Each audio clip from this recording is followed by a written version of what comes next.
Hey guys, welcome everyone. कैसे हैं आप सब? बढ़िया बढ़िया होंगे ऐसे मैं उम्मीद करता हूँ। कैसे चल रही है आपकी प्रिपरेशन? बढ़िया चल रही होगी ऐसे मैं उम्मीद करता हूँ। लास्ट दो सेशन में हमने बात की थी कंपनी के बारे में, कंपनी अकाउंटिंग के बारे में, हमने बात की शेयर्स के बारे में, हमने बात की शेयर के इश्यू के बारे में, हमने बात की शेयर के फॉरफीचर के बारे में, हमने बात की शेयर के री इश्यू के बारे में। उसके अलावा हमने बाकी जो कंपनी की बेसिक जो थ्योरी है वो देखी। और अच्छे से समझना चाहते हैं आप कंपनी की थ्योरी, तो कंपनी के जो संदीप सर के सेशन चल रहे हैं उनको आप और ज़्यादा देखिएगा, ताकि आपकी अंडरस्टैंडिंग जो है वो बहुत ज़्यादा अच्छे से होगी। अगर कहीं पर कंपनी अकाउंट है, इसका मतलब ये है कि वहाँ पर लॉ एन बिल्ड है, लॉ से क्वेश्चन पूछे जा सकते हैं। अगर कहीं पर अकाउंटिंग लिखा है, कंपनी अकाउंट्स लिखा है या कॉर्पोरेट अकाउंट्स लिखा है, फिर आपसे लॉ के क्वेश्चन पूछ ले, तो आप ये नहीं कह सकते कि क्वेश्चन जो है आउट ऑफ सिलेबस है, क्योंकि ये जो अकाउंटिंग उसी के ऊपर डिपेंडेंट है। तो आप कंपनी एक्ट के जो सेक्शन है, जो संदीप सर करवा रहे हैं, उनको आप अच्छे से देखिएगा। आज जो है हम बात करेंगे प्रो राटा अलॉटमेंट के बारे में, आज हम बात करेंगे डिबेंचर के बारे में, आज हम बात करेंगे हमारे शेड्यूल 3 के बारे में। शेड्यूल 3 पे हम पूरा डिस्कशन नहीं करेंगे, पूरा डिस्कशन करें तो 1.5-2 घंटे लगता है, लेकिन उतना आपके लिए इंपॉर्टेंट नहीं है। आपके लिए जितना इंपॉर्टेंट है उतना हम डिस्कशन करेंगे। क्लियर? देखिए, प्रो राटा अलॉटमेंट होता है क्या, पहले कॉन्सेप्ट समझिएगा। मान लीजिए आपने जो है वो क्या किया, मान लीजिए आपने क्या किया, 1 लाख शेयर के लिए एप्लीकेशन मंगवाई, और एप्लीकेशन जो वो आ गई मान लीजिए 3 लाख। तो उस केस के अंदर क्या होगा, आपको क्या करना होगा, प्रपोर्शनेट एप्लीकेशन को सेलेक्ट करना होगा। मतलब जैसे 3 लाख एप्लीकेशन है और 1 लाख शेयर इशू करने हैं, तो उस केस के अंदर पहले तो कुछ स्पेसिफाइड केस है उनको हटा दीजिए। मतलब अगर जैसे कोई स्पेसिफाइड केस है कि किसी ने 5,000 के लिए अप्लाई किया और उसको 5,000 के 5,000 दे रहे हैं, तो उसको साइड में कर दीजिए। किसी को जैसे किसी ने 20,000 या 30,000 के लिए शेयर अप्लाई किया और उसके पूरे रिजेक्ट कर रहे हैं, तो उसको साइड में कर दीजिए। बाकी जो बचे, जितनी एप्लीकेशन बचे और जितना अलॉटमेंट करना है, उनको क्या करेंगे, उस रेशियो में करेंगे। मान लीजिए 10,000 इश्यू करना और एप्लीकेशन है 12,000, तो 10/12 के रेशियो में हम क्या करेंगे, उनको शेयर देंगे। तो ये क्या है, प्रपोर्शनेट, मतलब प्रपोर्शन के अंदर अलॉटमेंट करना, वो क्या कहलाता है, प्रो राटा अलॉटमेंट। वो क्या कहलाता है, प्रो राटा अलॉटमेंट। ये तो है इसका कॉन्सेप्ट ना, पहली पहली चीज। दूसरी चीज क्या होती है, अब जिसने मान लीजिए 12,000 के लिए अप्लाई किया है, तो उसने पैसा कितने के लिए दिया होगा, एप्लीकेशन मनी 12,000 के लिए। अब उसको अलॉटमेंट कितना कर रहे हैं, 10,000, तो यूज कितना कर रहे हैं, 10,000 शेयर की एप्लीकेशन मनी। ये जो 2,000 जो एक्स्ट्रा शेयर है जिनके ऊपर एप्लीकेशन मनी रिसीव हुई है, कंपनी के पास पहला ऑप्शन तो क्या है, उसको रिटर्न करें, कल को अलॉटमेंट के वक्त वापस बुलाए। जबकि वो बहुत जल्द होने वाला है, तो उस केस के अंदर आज रिटर्न करो, कल को वापस मंगो, तो उसकी जगह क्या किया जा सकता है, कंपनी क्या करती है, उनको यूज कर लेती है और उससे अलॉटमेंट के लिए जो भी पैसा होता है वो यूज कर लेती है। क्लियर है? एक एग्जांपल लेंगे ताकि आपको और अच्छे से समझ आए। प्रो राटा अलॉटमेंट का इश्यू किया उन्होंने 1 lakh share of 10 each eight 14, amount जो वो 2 और 5 और 7 इस तरीके से पेबल है। एप्लीकेशन जो 3,55,000 इससे हुई है। एप्लीकेशन व रिसीव फॉर 3,55,000, उसको इस तरीके से डील किया गया। 5,000 शेयर जो रिसीव के लिए जिन्होंने अप्लाई किया उनको पूरे अलॉटमेंट कर दिया। Application for 30,000 share receive on allotment, 1 share for every 2 applied for. No money was return to these applicant, the surplus on application being used to reduce the amount due on allotment. 30,000 के लिए जिन्होंने apply किया उनको 15,000 share दिए, और जिनकी application money पे extra पैसा था वो हमने क्या कर दिया, अलॉटमेंट के लिए यूज कर दिया। Remaining share issued on pro rata allotment, और इसमें भी लिख देते हैं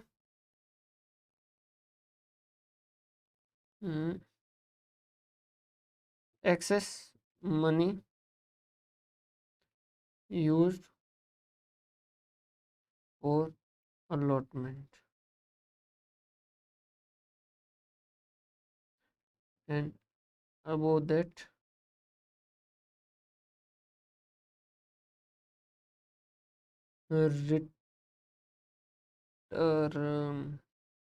रिटर्न। ये इस तरीके की बातें हैं। अब इसको किस तरीके से करेंगे, बहुत ध्यान से समझिएगा, बहुत आसानी से समझिएगा।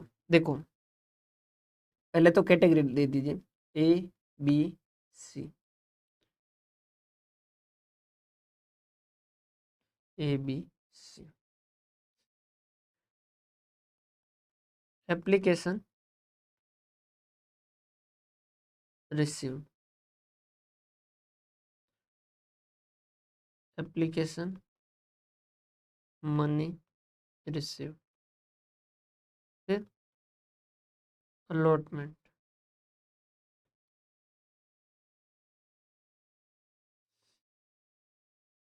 नहीं नहीं नहीं नहीं, एक सेकंड, इसको इस तरीके से नहीं, पहले ताकि आपको समझ नहीं आएगा, मैं सीधा साथ साथ ही करवाता हूँ। देखो पहला जो है उसने क्या किया है, कितने शेयर के लिए अप्लाई किया है? सर इसने 5,000 के लिए किया। तो मनी रिसीव्ड कितना है? मनी रिसीव्ड कितना है? 5,000 शेयर के लिए अप्लाई किया, एक शेयर पे इसने एप्लीकेशन मनी कितनी दी है? सर 2 रुपये दिए। तो 5,000 इंटू 2 इसने कितने दिए होंगे? 10,000 रुपये दिए। समझ आई बात? 5,000 इंटू 2 10,000 रुपये इसने दिए होंगे। क्लियर है? अब इस 10,000 में से यूज इन एप्लीकेशन, अब एप्लीकेशन में कितना यूज हुआ, इसको शेयर अलॉट कितने हुए, या एक कॉलम और बना देते हैं, शेयर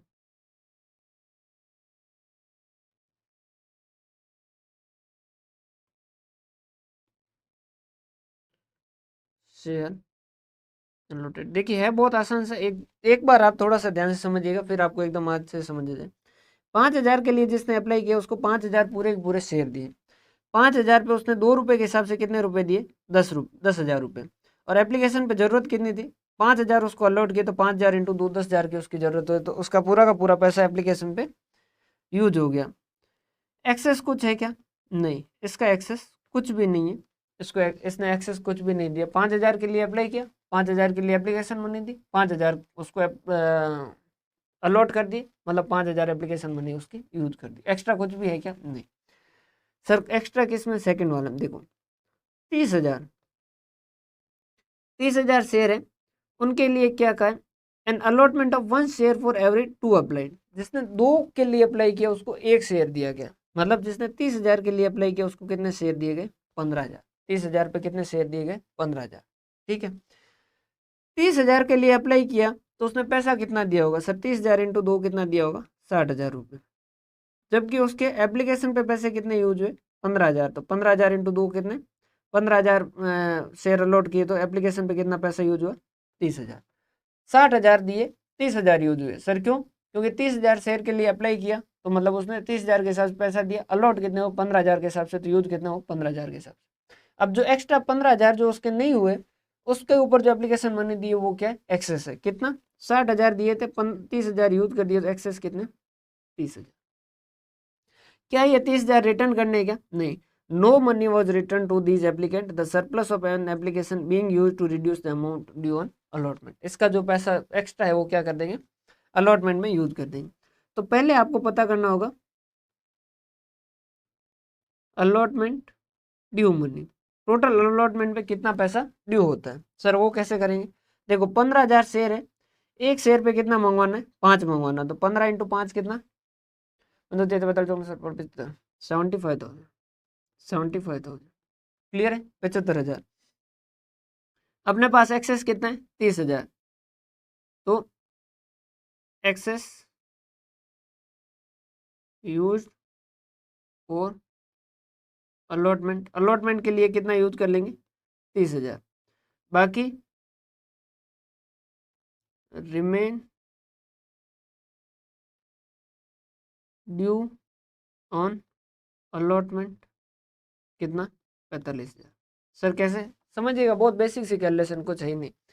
30,000 शेयर के लिए अप्लाई किया, 30,000 इंटू 2 60,000 रुपये दिए, 15,000 शेयर उसको दिए गए, तो 15,000 इंटू 2 30,000 रुपये उसके यूज हो गए। एक्स्ट्रा पड़े 30,000। अलॉटमेंट पे 5 रुपये मंगवाते अपन, तो 15,000 शेयर पे कितना मंगवाना? 75,000। उसके एक्स्ट्रा कितने आ रखे? 30,000। तो 30,000 यूज कर दिए, बाकी 45,000 उसको बाद में मंगवा लेंगे। बहुत सिंपल। इससे क्या सिंपल होगा? बहुत आसान। ठीक है सर, ठीक है ठीक है, समझ गए समझ गए समझ गए, कोई प्रॉब्लम नहीं। टोटल एप्लीकेशन आई कितनी थी? 3,55,000। टोटल अलॉटमेंट करना कितना है? 1,00,000। अब बाकी का जो है उन्होंने क्या कहा है? प्रो राटा अलॉटमेंट करना है, मतलब प्रपोर्शनेट अलॉटमेंट करना है। सर प्रपोर्शनेट का मतलब का है?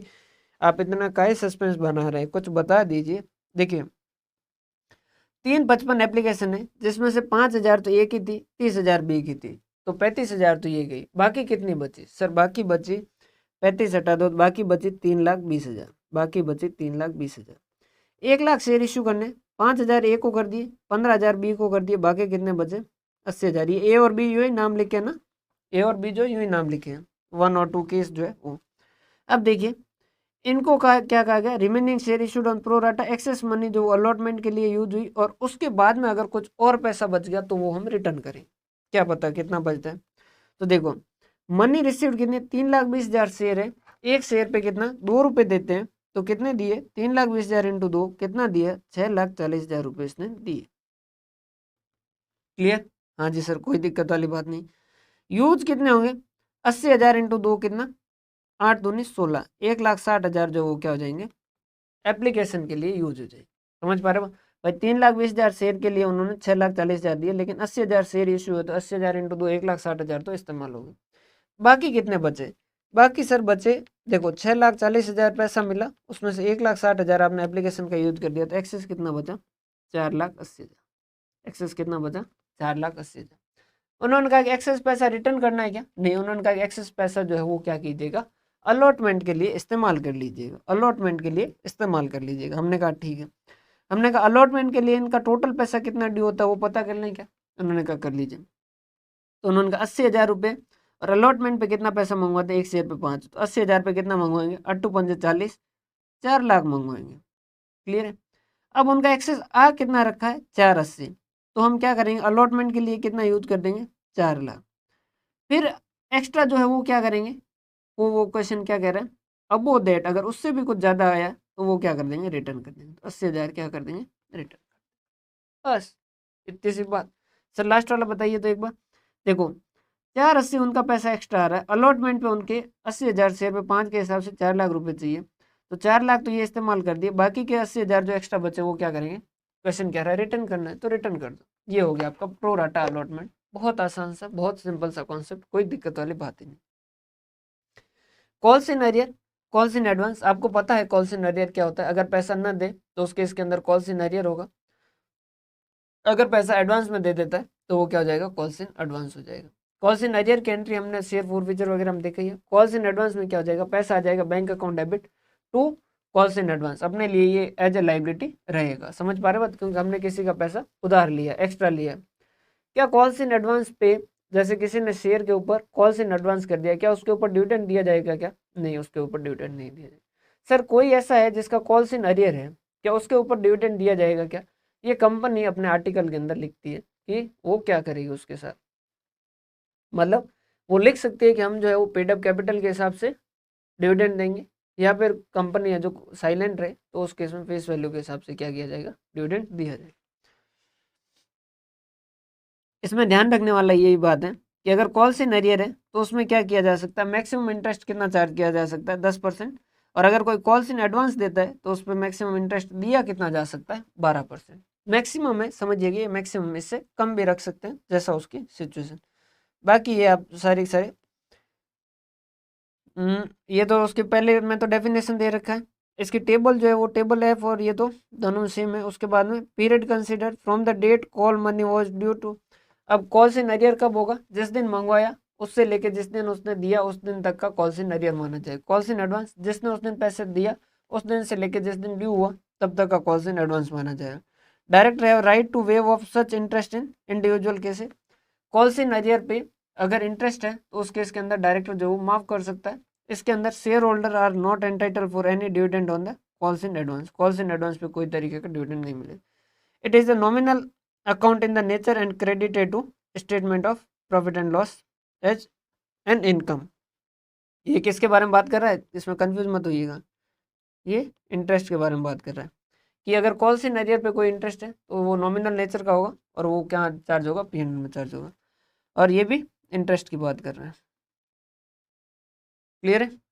इंटरेस्ट यहाँ तो लिखा भी है, वो एक एक्सपेंस होगा और उसके हिसाब से लिखा है।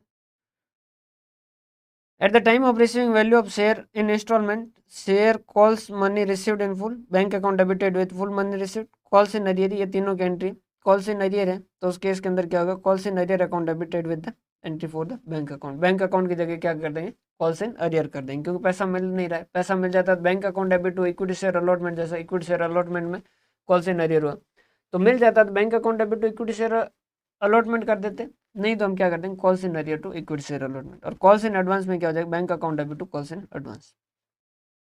Issue of shares for other than cash, जैसे किसी एसेट को खरीदने के लिए ले लिया तो क्या हो जाएगा asset account debit to equity से कैपिटल। या अपने से कोई पैसा मांग रहा था, लोन था, कोई लाइबिलिटी थी, उसको चुकाने के लिए हमने कर दिया, तो लाइबिलिटी को कम करने के लिए लाइबिलिटी अकाउंट डेबिट कर देंगे टू, उसको अगर इक्विटी शेयर कैपिटल दे रहे हैं तो इक्विटी शेयर कैपिटल देते। क्लियर। अब बात करते हैं हम डिबेंचर के बारे में। डिबेंचर जो है वो क्या है आपके लिए, एक तरीके की लाइबिलिटी। एक हो सकते हैं सिक्योर डिबेंचर, एक हो सकते हैं अनसिक्योर डिबेंचर। सिक्योर मतलब जिसका फिक्स्ड या फ्लोटिंग किसी तरीके का चार्ज जो है वो क्रिएट कर रखा है। फिक्स्ड चार्जेस क्या होते हैं, फ्लोटिंग चार्जेस क्या होते हैं, देखिए यहाँ पर मैंने शायद लिखा भी है।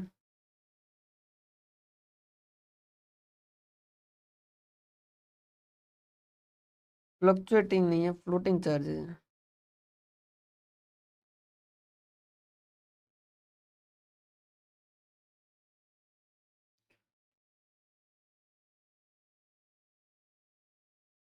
ये इसकी स्पेलिंग क्या होगी यार। हम्म, हाँ देखिए सर, क्या होता है फिक्स चार्जेज और क्या होता है फ्लोटिंग चार्जेज, समझिएगा। फिक्स चार्जेज क्या होता है, पर्टिकुलर फिक्स एसेट पे जिसकी वैल्यू फिक्स रहेगी उसके ऊपर अगर चार्ज क्रिएट करते हैं तो उसे हम कहते हैं फिक्स चार्ज। और अगर कोई एसेट ऐसी है जिसके मूवमेंट हो रहा है और उसके ऊपर चार्ज क्रिएट करते हैं तो उसको फ्लोटिंग चार्ज। सर कुछ भी समझ नहीं है, देखिए जैसे आपने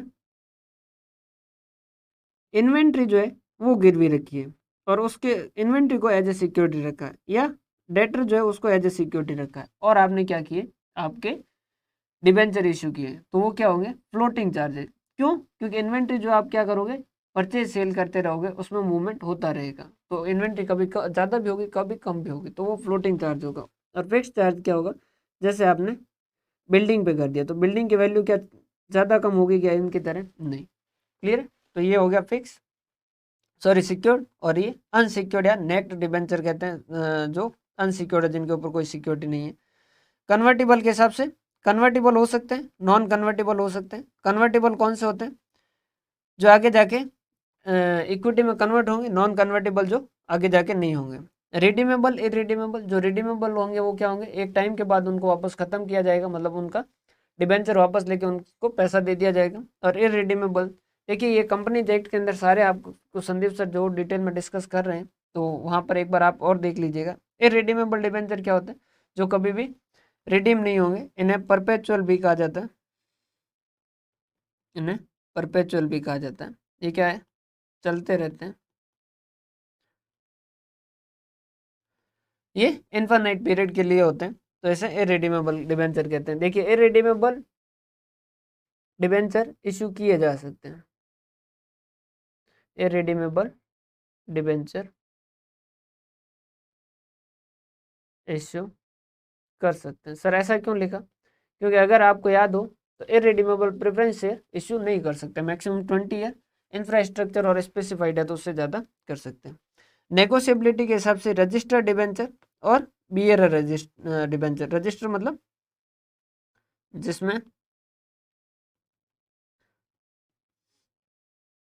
डिबेंचर होल्डर का नाम रजिस्टर में लिखा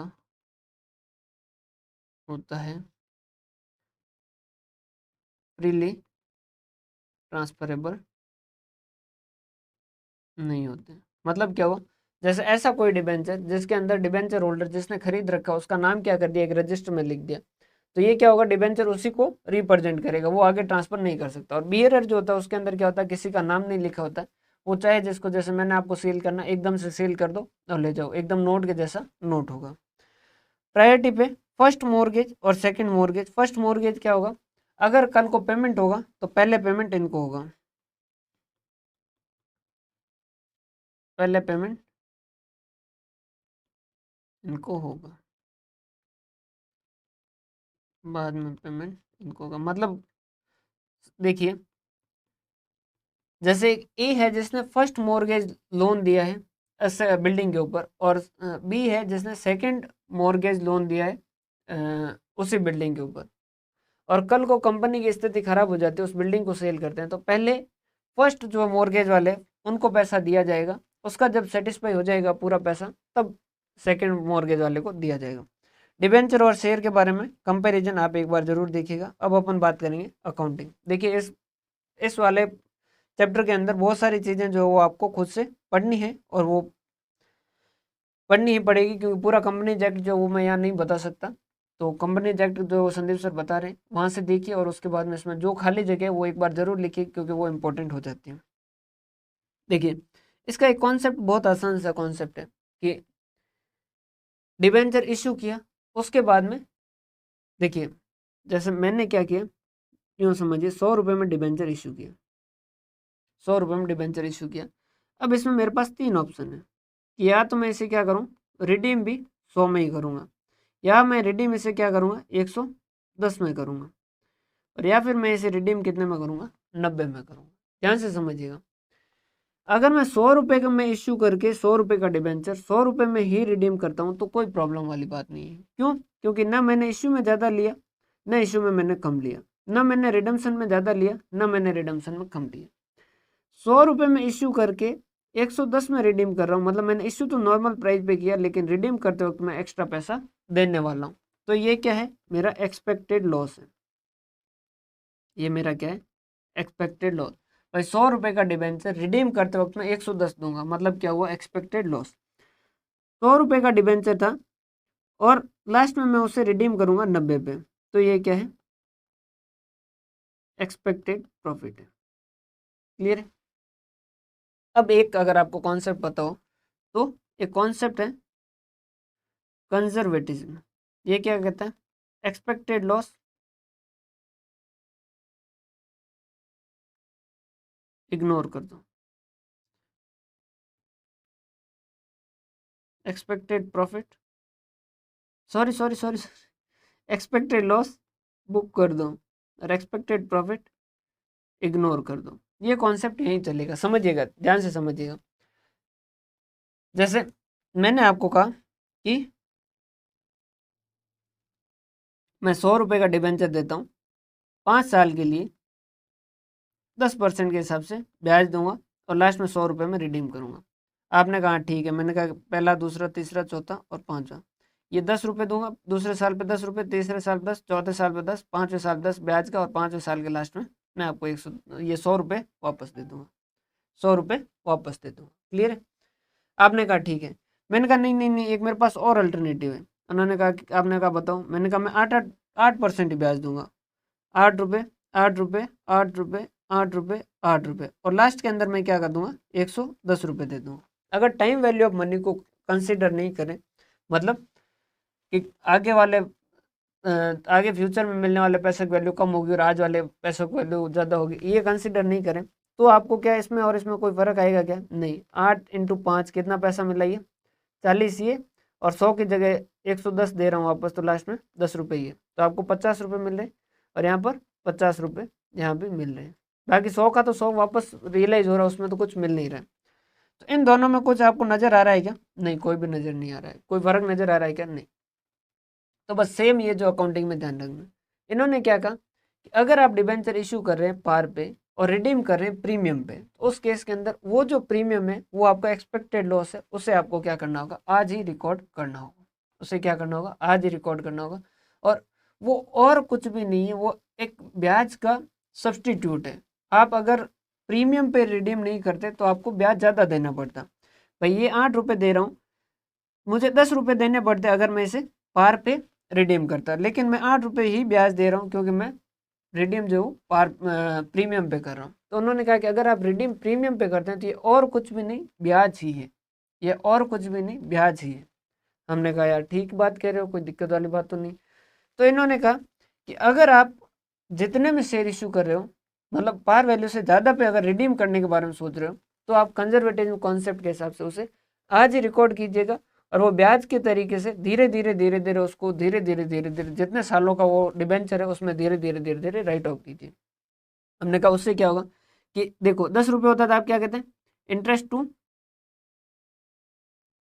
इंटरेस्ट टू बैंक करते 10 रुपये, और फिर P&L टू इंटरेस्ट करते 10 रुपये।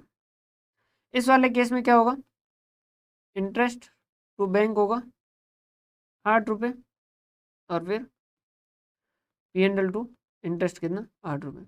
जबकि एक्चुअल खर्चा तो कितना आ रहा है यहाँ पे, 10 रुपये। क्यों, क्योंकि 100 ये और 10 रुपये एक्स्ट्रा ये दे रहे हैं, तो यहाँ 10 रुपये एक्स्ट्रा दे रहे हैं, मतलब 5 सालों में देखे तो 2 2 2 और 2 और 2। तो उन्होंने कहा इसको भी क्या कीजिएगा, धीरे धीरे यहीं पर रिकॉर्ड कीजिएगा। हमने कहा वो कैसे करेंगे, तो उन्होंने कहा P&L टू लॉस करके ऐसा एंट्री आएगा। हमने कहा वो कैसे आएगा, उन्होंने कहा वो आप अभी आराम से समझिए ताकि आपको अभी समझ आ जाएगा। हमने कहा ठीक है, हमने कहा ठीक है, अभी समझते हैं। ये वाला पोर्शन एक बार वो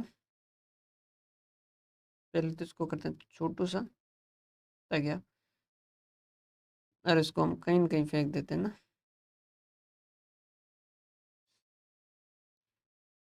इसको यहाँ रख देते हैं ताकि जिसको एग्जाम्पल याद करना होगा वो एक बार याद कर लें। और इसको भी कर देते हैं थोड़ा छोटा, ये लीजिए, क्लियर। अब देखिए अलग अलग सिचुएशन है, उसके हिसाब से अलग अलग अकाउंटिंग होगी। आपने इश्यू किया पार पे, इश्यू किया पार पे, जब पार पे इश्यू करोगे तो क्या होगा, बैंक अकाउंट डेबिट टू जो भी परसेंटेज डिबेंचर है वो, नॉर्मल सीधी सी एंट्री हो जाएगी। 100 रुपये का शेयर है, 100 रुपये मिले तो 100 रुपये का बैंक अकाउंट और 100 रुपये का डिबेंचर, कोई प्रॉब्लम नहीं। इश्यू किया डिस्काउंट पे, क्या डिबेंचर डिस्काउंट पे इश्यू किए जा सकते हैं, सर डिबेंचर डिस्काउंट पे इश्यू नहीं नहीं नहीं नहीं नहीं, समझिएगा, ध्यान समझिएगा। डिबेंचर डिस्काउंट पे इश्यू कर सकते हो, किसी ने कोई भी मना नहीं किया, किसी ने कोई भी मना नहीं किया। क्यों सर, मना तो किया था, अरे भाइयों वो शेयर के लिए था, शेयर डिस्काउंट पे इश्यू नहीं कर सकते, डिबेंचर कर सकते हैं। वो शेयर थे, प्रेफरेंस शेयर, जिन रिडीमेबल नहीं हो सकते थे, ये डिबेंचर है, ये हो सकते हैं। हाँ सर, डिस्काउंट पे इश्यू किया तो बैंक अकाउंट आएगा कम, मान लो 90 पे इशू हुआ और 2% डिबेंचर, जो 100 का इशू हुआ उस पर अगर 90 ही आए तो बाकी का जो है वो क्या हो जाएगा, डिस्काउंट अकाउंट कितना 10 रुपये या 20 रुपये जो भी है वो यहाँ आ जाएगा। क्लियर। या फिर हो सकता है कि आपने क्या किया हो, प्रीमियम पे इशू किया हो, प्रीमियम पे इशू किया हो तो आपका security premium, sir security premium share पे आता नहीं, security premium securities premium securities पे आता है, चाहे वो डिबेंचर है, चाहे इक्विटी शेयर है, चाहे प्रेफरेंस शेयर है। तो यहाँ पर क्या होगा, बैंक अकाउंट, अब यहाँ पर 100 रुपये का शेयर कितने पे आएगा, 120 पे, तो बैंक कितना आएगा 120, 2% डिबेंचर कितना 100, और 2 सिक्योरिटीज प्रीमियम 20 रुपये, ये जो भी एक्स्ट्रा है वो लिख दिया। क्लियर है, ये भी लिख देते हैं 90 10 और 100। ये तो आपने इश्यू किया तब की बात है। अब जो है वो रिडम्सन, रिडम्सन अगर पार पे होने वाला है, 100 रुपये का डिबेंचर है, 100 रुपये पे ही रिडीम होने वाला है, तो क्या कोई लॉस या कोई प्रॉफिट होने वाला है क्या, नहीं सर, ना कोई लॉस होने वाला है ना कोई प्रॉफिट होने वाला है। तो उसे हम क्या कर सकते हैं, इग्नोर कर सकते हैं, इग्नोर ही करेंगे, और तो क्या है ही कुछ नहीं, इग्नोर क्या करेंगे, समझिएगा। 100 रुपये उसकी वैल्यू है, 100 रुपये में ही रिडीम करेंगे, ना प्रॉफिट है ना लॉस है, तो क्या रिडम्सन के लिए यहाँ कुछ एंट्री करने की जरूरत है क्या, नहीं। ये एंट्री कब कर रहे हैं, बिगिनिंग में कर रहे हैं, समझ पा रहे हैं बात, अभी शुरुआत में ही कर रहे हैं। अगर रिडम्सन क्या करने वाले, डिस्काउंट पे करने वाले, मतलब 100 रुपये का डिबेंचर 90 रुपये दे के हम खत्म करने वाले हैं, लास्ट के अंदर 100 में हम 100 की जगह हम 90 देंगे, तो क्या फायदा होगा या लॉस होगा, देखिए देते वक्त अगर कम दोगे तो आपका फायदा होगा या नुकसान होगा, सर जाहिर सी बात है फायदा होगा, समझ पा रहे बात। 100 का डिबेंचर 90 में रिडीम करोगे तो फायदा होगा या नुकसान होगा, सर फायदा होगा, 100 देने पड़ रहे थे उसकी जगह 90 देने पड़ेंगे, तो क्या होगा, फायदा होगा। फायदा होगा तो ये क्या कहता है, एक्सपेक्टेड प्रॉफिट जो है उसे क्या करो, इग्नोर करो, तो इसे क्या कर देना, इग्नोर कर देना। क्लियर, हाँ जी सर। अब मान लीजिए आप जो है वो क्या करने वाले, डिबेंचर को जो रिडीम है वो प्रीमियम पे करने वाले हैं, मतलब सर 100 रुपये का डिबेंचर है, लास्ट में उसे कितना देना चाहते हैं, 110 देना चाहते हैं, लास्ट में उसमें कितना देना चाहते हैं, 110 रुपये देना चाहते हैं, तो ये जो 10 रुपये ये क्या है, एक्स्ट्रा है, समझ पा रहे हैं बात। 100 के डिबेंचर को रिडीम करने के लिए 100 रुपये देने चाहिए, लेकिन हम कितना देने वाले, 100 के डिबेंचर को रिडीम करने के लिए 110 देने वाले, मतलब 10 रुपये एक्स्ट्रा देने वाले। तो ये 10 रुपये एक्स्ट्रा जो दे रहे हैं वो क्या है, लॉस है। तो उस केस में क्या एंट्री होगी, loss on redemption account debit to debenture redemption premium account. कितने से, जैसे 10 रुपये का होने वाला है तो 10 रुपये के साथ। सर ये लॉस ऑन रिडम्पशन का फिर करेंगे क्या, इसको धीरे धीरे हर साल राइट ऑफ करेंगे। जैसे 5 साल बाद रिडम्पशन होने वाला है तो 5 सालों में दो रुपये राइट ऑफ करेंगे। सर कैसे राइट ऑफ करेंगे, P&L to loss on redemption, 2 रुपये इस साल लिखे, 2 रुपये आगे वाले साल, 2 रुपये उससे आगे वाले साल, 2 रुपये उससे आगे वाले साल। अगर 10 साल बाद रिडम्पशन होने वाला होता तो हर साल जो है एक रुपया देते हैं। सर ये तो हो गया इसका लॉस का, इस वाले का ट्रीटमेंट देख लिया। सर ये डिबेंचर रिडम्पशन प्रीमियम अकाउंट, इसका क्या होगा, ये लास्ट में जब भुगतान करेंगे ना तब काम आएगा। कैसे, लास्ट में जब 100 रुपये का डिबेंचर इशू करेंगे तो डिबेंचर आपने जब लिया था तब डिबेंचर अकाउंट में कितना लिखा, 100 रुपये। सर प्रीमियम पे इशू किया होता तो भी डिबेंचर में कितना, 100। सर डिस्काउंट में लिखा होता तो भी 100। तो वो डिबेंचर तो क्या करेंगे, हटाना है, जब रिडीम करेंगे तो हटाएंगे, तो उसको तो क्या करेंगे 100 रुपये, जबकि पैसा कितना देना है टू बैंक कितना 10। तो ये एक्स्ट्रा जो है वो क्या हो जाएगा,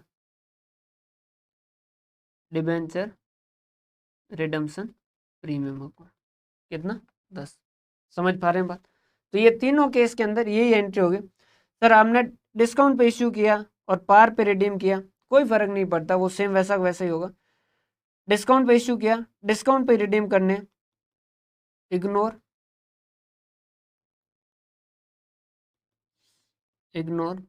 और डिस्काउंट पे इश्यू किया, प्रीमियम पे रिडीम करेंगे, तो जितना प्रीमियम पे रिडीम करेंगे उसके लिए हम क्या करेंगे, ये वाली सेम एंट्री यहाँ करेंगे, ये लॉस ऑन रिडम्पशन, ये P&L और ये वाली एंट्री।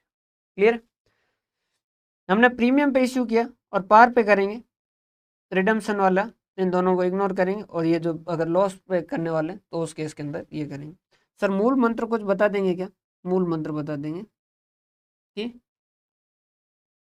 इश्यू के समय इश्यू की एंट्री व रिडम्पशन के प्रीमियम की एंट्री अलग अलग देखकर करें। समझ पा रहे हो बात, कि सर इश्यू अगर हमने डिस्काउंट पे किया और रिडम्पशन प्रीमियम पे किया तो क्या होगा, इश्यू प्रीमियम पे किया रिडम्पशन डिस्काउंट पे किया तो क्या होगा, नहीं। समझ पा रहे हो बात, इश्यू अलग है और ये जो रिडम्पशन है वो अलग है, एकदम शॉर्ट में।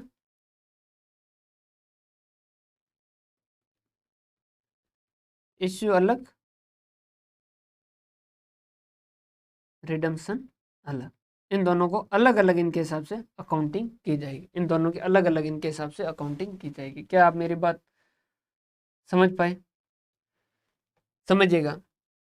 इश्यू करते हो तो इश्यू के वक्त अगर पार पे करते हो bank account debit to debenture, discount पे करते हो bank account discount account debit to debenture, premium पे करते हो bank account debit to debenture to security premium. तीनों में से कोई भी हो, कोई फर्क नहीं पड़ता है। रिडम्पशन के वक्त अगर आप रिडम्पशन जो है वो पार पे करते हैं, ना प्रॉफिट एंड लॉस कुछ करने की जरूरत नहीं, डिस्काउंट पे करने इग्नोर कर दीजिए, प्रीमियम पे करना है तो उस केस के अंदर क्या हो जाएगा, loss on redemption to premium on redemption of debenture. ये premium on redemption of debenture क्या होगा, आपका बैलेंस शीट में पड़ा रहेगा जिस दिन लास्ट में डिबेंचर रिडीम हो गए तब ये यूज होगा। और बाकी का जो ये लॉस है, loss on redemption of debenture, ये क्या होगा, हर साल धीरे धीरे राइट ऑफ होगा। सर अगर हमने डिबेंचर 100 का 90 में इश्यू किया तो उस केस के अंदर ये जो 10 रुपये कम लिए इस डिस्काउंट को, इसका क्या करेंगे, ये भी सेम ही है। देखिए 100 रुपये का डिबेंचर अगर आपने 90 में दिया तो ये 10 रुपये कम ले रहे हैं, उसकी वजह से आप क्या करेंगे, ब्याज कम देंगे। तो अभी ये भी क्या है, एक तरीके के ब्याज में कटौती का, तो इसको भी क्या करेंगे, हर साल थोड़ा थोड़ा राइट ऑफ करेंगे। तो ये यहाँ पर लिखा है the premium on debenture is credited to security premium account as debenture are covered in the definition of security specified in clause H of section 2 of security contract act. Therefore restriction of utilization of debenture premium will also be governed by section 52 of companies act 2013 कि debenture के ऊपर बने हुए security premium पर भी वही condition लगेगी और वही रेस्ट्रिक्शन लगेंगे जो 52 के अंदर सिक्योरिटी प्रीमियम पे रेस्ट्रिक्शन लगे हैं। इसके साथ कोई भी तरीके का भेदभाव न किया जाए। In fact the discount on issue of debenture is considered as incremental interest cost, the true expense for a particular accounting period, and therefore the total interest payment plus discount written off। तो धीरे धीरे हर साल कितना लिखा जाएगा, वो कह रहा है कि अगर हम डिस्काउंट दे रहे हैं तो अल्टीमेटली क्या है, एक इंटरेस्ट का एक कॉम्पोनेंट है, तो हर साल का डिस्काउंट टोटल खर्चा कितना आना चाहिए, इंटरेस्ट जितना पे कर रहे हैं और उसके अलावा जो डिस्काउंट उसको जितना राइट ऑफ कर रहे हैं वो। लॉस ऑन अगर रिडम्पशन है तो उसको भी हम क्या करेंगे, तो यहाँ लिख देते हैं loss on redemption of debenture और discount on issue of debenture, इनको क्या करेंगे,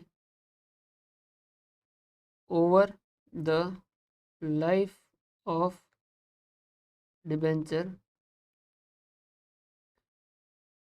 राइट ऑफ करेंगे, इनको क्या करेंगे, राइट ऑफ करेंगे। और थोड़ा समझने के लिए धीरे धीरे, ये गाना मैं गा नहीं सकता, धीरे धीरे, ठीक है, इनको धीरे धीरे धीरे धीरे क्या करोगे, राइट ऑफ करोगे। क्लियर, समझ पा रहे हैं बात। अब है इश्यू ऑफ डिबेंचर है कोलेटरल सिक्योरिटी। कोलेटरल सिक्योरिटी का मतलब क्या होता है सर, क्या होता है कोलेटरल सिक्योरिटी का मतलब, सर क्या होता है कोलेटरल सिक्योरिटी का मतलब, इसका मतलब होता है, इसकी स्पेलिंग मुझे कभी नहीं आती है, गारंटी की स्पेलिंग में हमेशा ही मेरी प्रॉब्लम आती है। गारंटी यही है शायद, अब मैंने सही लिखा है। गारंटी मतलब क्या हुआ, जैसे हम लोन लेने के लिए गए और बैंक ने कहा कि गारंटी दो, बैंक ने क्या कहा, गारंटी दो।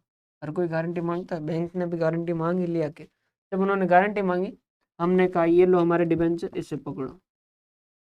समझ पा रहे हो बात। अब लोन चल रहा है, लोन ही चलेगा, ब्याज भी किस पे लगेगा, लोन पे लगेगा। समझ पा रहे हो बात। लोन अगर हमने 10% पे लिया और डिबेंचर पे 12% है तो उसको ब्याज कैसा देंगे, 10% है। क्यों, क्योंकि ये तो एज ए सिक्योरिटी है।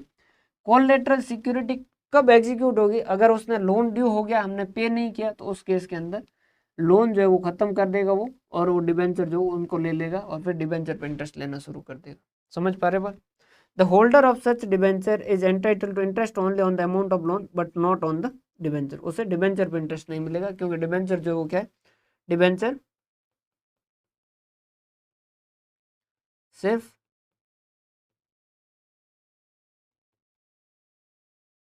गारंटी के रूप में पड़े हैं। Clear, clear. Issue of debenture in consideration other than cash, जैसे आपने कुछ खरीदा और उसके बदले में डिबेंचर दे रहे हैं, तो नंबर ऑफ डिबेंचर कैसे कैलकुलेट करेंगे। जैसे आपने 1 लाख की मशीन खरीदी और आपके एक डिबेंचर जो वो 10 रुपये का है, तो कितने डिबेंचर इशू करोगे, 10,000। अगर आपका डिबेंचर जो 10 रुपये का लेकिन 12 रुपये पे चल रहा है, तो आप कितने डिबेंचर इशू करोगे, 1 लाख डिवाइडेड बाई एक डिबेंचर 12 का, तो कितना हो जाएगा, 8,333। अगर आपका डिबेंचर 10 रुपये का लेकिन डिस्काउंट पे चल रहा है, तो 1 लाख रुपए देने, और मान लो वो 9 रुपये पे चल रहा है, तो 9, तो कितना हो जाएगा,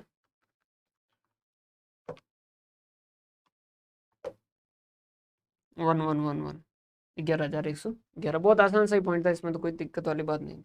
इंटरेस्ट पेमेंट की एंट्री देखिए, हमारे लिए क्या है, खर्चा है, तो हम क्या करेंगे, interest account debit to to to to to to to bank, और फिर क्या कर देंगे, बैंक अकाउंट डेबिट, सॉरी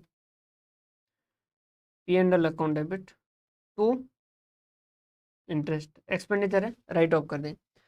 अगर कई बार क्या होता है, जैसे डिबेंचर पे इंटरेस्ट देते हैं, तो इनकम टैक्स कहता है कि भाई देखो, एक तो होता है क्या तरीका कि आपने डिबेंचर पे ब्याज दिया, फिर सबके पास ब्याज चला गया, फिर सरकार दौड़ी दौड़ी जा रही है, हर किसी से जो है वो अपना टीडीएस जो अपना टैक्स जो कलेक्ट कर रही है। या फिर इसने क्या कहा, देखो रूल को रूट जो है वो ये है कंपनी, ये सब में डिस्ट्रीब्यूट कर रही है। इन्होंने कहा कंपनी तू है ना जब भी बांटे ना मेरा पैसा पहले रोक के रख लेना और तू मुझे पकड़ा देना। हमने कहा कैसे, तो उन्होंने कहा देख इंटरेस्ट अकाउंट को तो कर तेरा खर्चा है, तू इसमें जितना देना है उतना उनको दे दे और बाकी का जो मेरा मेरा अमाउंट है वो टीडीएस पेबल करके रख दे। हमने कहा फिर, उन्होंने कहा फिर हर महीने की 2 तारीख को आऊँगा और मैं तुम्हारी जेब से पैसा लेके जाऊँगा। चुप चुप के मूवी में जैसा डायलॉग है ना वैसा। तो सरकार कहती है कि फिर तुम टीडीएस पेपर मुझे दे देना। हमने कहा पीएनएल में कितना जाएगा, उन्होंने कहा तेरा तो वही खर्चा है, तुझे क्या फ़र्क पड़ता है, बस ये है कि तू जो 10 रुपये दे रहा था वो 10 पूरे के पूरे डिबेंचर होल्डर को दे रहा था, उसमें से 8 रुपये डिबेंचर होल्डर को देगा, 2 रुपये उस पर मान लीजिए टैक्स बनता है तो वो तू क्या कर देगा, काट के मुझे जमा करवा देगा। कल को हम जो ये टीडीएस की एंट्री क्या कर देंगे, टीडीएस पेबल की, टीडीएस पेबल जब पे कर देंगे तो टू बैंक हो जाएगा। क्लियर? हाँ जी सर क्लियर है, कोई दिक्कत वाली बात नहीं है। क्लियर है, कोई प्रॉब्लम वाली बात नहीं सर, कोई भी प्रॉब्लम वाली बात नहीं है, मैं एकदम अच्छे से समझ आ गया।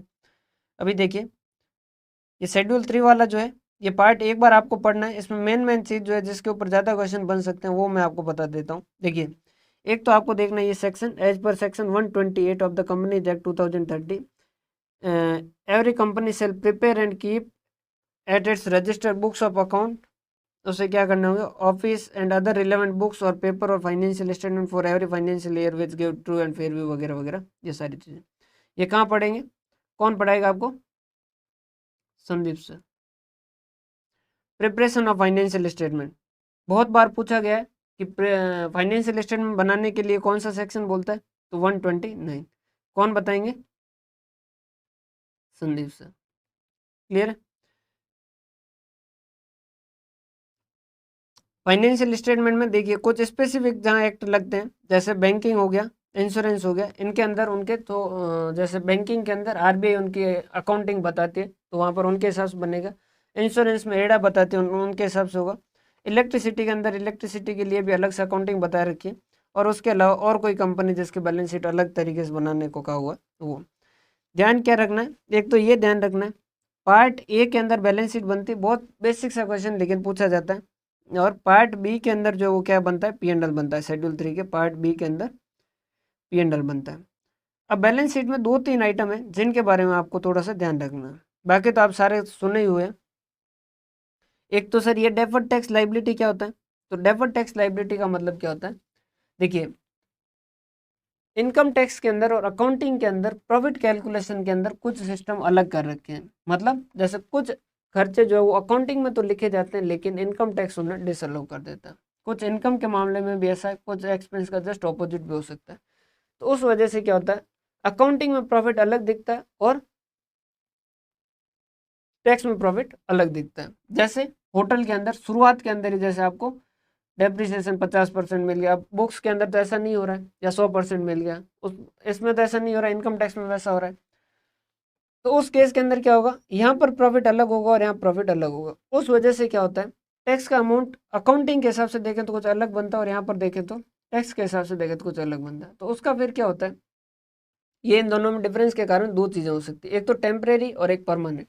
परमानेंट मतलब जैसे ऐसा है कि इनकम टैक्स में वो कभी अलाउ ही नहीं होगा, तो वो परमानेंट नेचर का डिफरेंस हो गया। और एक होता है टेम्परेरी, जैसे आज इनकम टैक्स में ज़्यादा हुआ है कल अकाउंटिंग में ज़्यादा होगा, या आज इनकम टैक्स में कम हुआ है कल अकाउंटिंग में कम होगा, ऐसा कुछ हो रहा है। तो उस केस के अंदर जो टेम्परेरी डिफरेंस की वजह से जो टैक्स का ट्रीटमेंट बनता है उससे हम क्या कहते हैं, डेफर्ड टैक्स असेट और डेफर्ड टैक्स लाइबिलिटी। अगर आज हमने टैक्स कम दिया है उसकी वजह से कल को टैक्स ज़्यादा देना पड़ेगा तो डेफर्ड टैक्स लाइबिलिटी बनेगा। आज हमने टैक्स ज़्यादा दिया है उसकी वजह से कल टैक्स कम देना पड़ेगा, उससे हम क्या कहेंगे, डेफर्ड टैक्स एसेट। सर दोबारा लास्ट में देखिए, बस काम की बात ही है। डेफर्ड टैक्स लाइबिलिटी क्या होता है, आज हमने टैक्स का अमाउंट जो है वो कम पे किया है और इस कम पे करने की वजह से कल को हमें ज़्यादा पे करना पड़ेगा, वो क्या हो गया, डेफर्ड टैक्स लाइबिलिटी। आज हमने टैक्स का पैसा ज़्यादा दिया है इसकी वजह से कल को टैक्स का पैसा कम देना पड़ेगा, ये क्या हो जाएगा, डेफर्ड टैक्स असेट हो जाएगा। इन दोनों को नेट करके लिखते हैं, मतलब डेफर्ड टैक्स और एसेट आपस में एडजस्ट करके लिखते हैं। बाकी ये बैलेंस शीट आप एक बार अच्छे से देखिएगा, लॉन्ग टर्म बोरोइंग वगैरह सारा कुछ, इंटेंजिबल एसेट और ये आपका। अब उसके अलावा देखिए, बाकी ये चीज़ें मैं इस वजह से नहीं बता रहा हूँ क्योंकि ये हर जगह छोटे-छोटे तरीके से हर किसी का डिस्कशन जो है वो कहीं न कहीं आ ही जाएगा, तो आपको इसकी चिंता करने की ज़रूरत नहीं है। जब एक बार कंप्लीट होगा, मतलब जब क्लासेस कंप्लीट हो गए, तब मैं एक बार इसको और वापस लेके आपको बता दूंगा, तो उसकी भी आप चिंता नहीं करें। क्लियर है? कंपनीज एक्ट के बाद में एक बार इसको और देख लीजिएगा ताकि आपको और समझ आ जाए। मैंने इसको यहाँ इस वजह से लिखा है ताकि आपको पता चले कि ये जो चीज़ें वो ज़्यादा इंपॉर्टेंट है। उसके अलावा शुरुआत की भी थ्योरी है, ये भी आपको खुद से लिखनी है। गवर्नमेंट कंपनी क्या होती है, प्राइवेट कंपनी क्या होती है, पब्लिक कंपनी क्या होती है, जो संदीप सर आपको पढ़ा ही रहे हैं, तो उसको लिखना है। क्लियर? ये सारी चीज़ें, और इसके साथ आपका कंपनी अकाउंटिंग जो कंप्लीट होता है। और भी इसमें बहुत सारी चीज़ें पढ़ी जा सकती है, लेकिन मेन जो चीज़ें वो सारी सारी ये है। क्वेश्चन इसी से आएगा, इनको आप अच्छे से कर लीजिएगा ताकि आपको पूरा अच्छे से समझ आ जाए। क्लियर है? क्या 5 मिनट के अंदर अकाउंट, ये कंपनी अकाउंट जो एक बार पूरा रिवाइज कर लें क्या? अकाउंटिंग अकाउंटिंग वाला पोर्शन आंसर कर लेते हैं, मजा आ जाएगा। सबसे पहले बात करते हैं हम शेयर के बारे में। देखिए बहुत आराम से ध्यान से सुन लीजिए शेयर के बारे में। शेयर इश्यू किया तो हमने पहली एंट्री की bank account debit to equity share application, फिर हमने क्या किया, equity share application account debit to equity share capital. Allotment जो है वो पार पे हो सकता है, प्रीमियम पे हो सकता है, डिस्काउंट पे हो सकता है। अगर पार पे है तो उस केस के अंदर हम क्या करेंगे, equity share allotment account debit to equity share capital. Premium पे equity share allotment account debit to equity share capital to security premium. Discount पे equity share allotment account debit discount account debit to equity share capital. Discount वैसे हालांकि allowed नहीं है। फिर उसके बाद में पैसा मिलेगा तब हम क्या करेंगे, bank account debit to equity share allotment. First call due करेंगे, फर्स्ट कॉल रिसीव करेंगे, 70 इसी तरीके से चलेगी। उसके बाद में कुछ लोग जो पैसा नहीं देंगे वो कॉल से नरियर में ट्रांसफर भी कर सकते हैं या फिर उसको यही रख सकते हैं। जब शेयर फॉरफिट करेंगे तब क्या करेंगे, शेयर कैपिटल अकाउंट डेबिट कितने से, called up capital money. Security premium account debit कब करेंगे, जब हमने मंगवाया और नहीं दिया तो। अगर मंगवाया और दे दिया तो सिक्योरिटी प्रीमियम को डेबिट नहीं करेंगे, बहुत ध्यान रखिएगा इस बात का। टू टू क्या करेंगे, to share allotment to share first call, अगर ये मंगवा लिए हैं और नहीं रिसीव हुए तो। और अगर इनको कॉल से नरियर में ट्रांसफर किया तो टू कॉल से नरियर कर देंगे।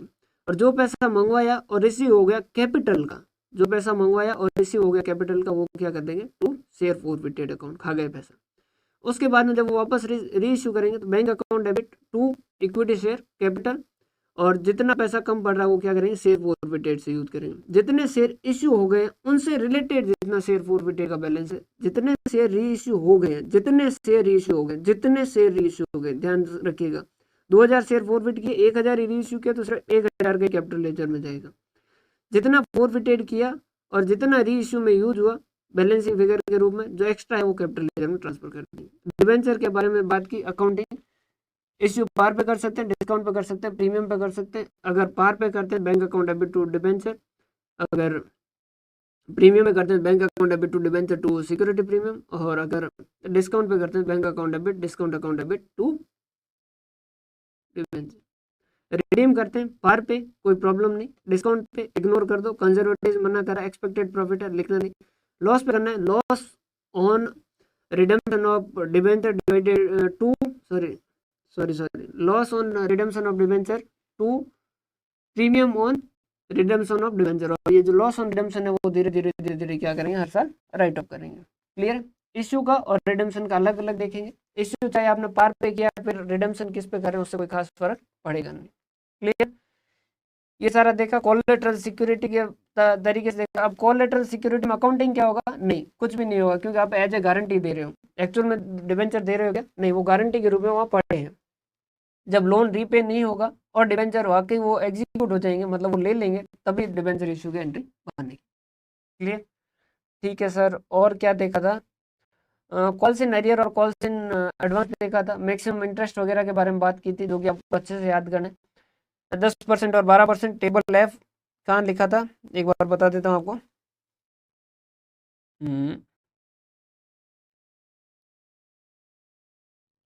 10%, 12%, और उसके अलावा क्या बचा था,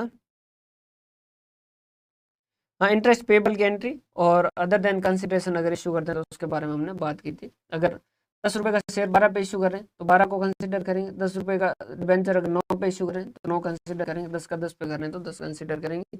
इंटरेस्ट का तो interest account debit to bank to TDS payable, जितना TDS का काटा है वो फिर P&L टू इंटरेस्ट कर देंगे। ये सारी चीज़ें थी, ये सारा डिस्कशन था कंपनी अकाउंटिंग का। उम्मीद करता हूँ कि आपको अच्छे से समझ आया होगा। मैंने मेरी पूरी कोशिश की, आप इसको एक बार अच्छे से रिवाइज कीजिएगा।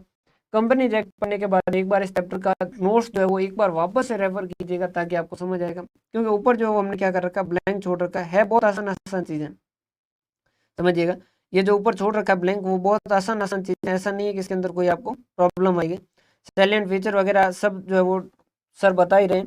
गवर्नमेंट कंपनी, और ये जो सेक्शन दे रखे हैं गवर्नमेंट कंपनी के, और ये जो है इंपॉर्टेंट है इस वजह से लिखा है। मैं आपको एक बार शॉर्ट में बता देता हूँ। गवर्नमेंट कंपनी जिसके 51% पेड अप कैपिटल गवर्नमेंट जो होल्ड करते हैं, सेंट्रल गवर्नमेंट, स्टेट गवर्नमेंट या कंबाइंड किसी तरीके से। फॉरेन कंपनी जो क्या इनकॉर्पोरेटेड हुई है आउटसाइड इंडिया हुई है, और जिसका प्लेस ऑफ बिजनेस यहाँ पर है इलेक्ट्रॉनिकली चाहे physically, conduct any business in India in any manner. Private company क्या है, जिसके 268 है ना, इसको करेक्ट कर देता हूँ, ये 1 हो गया।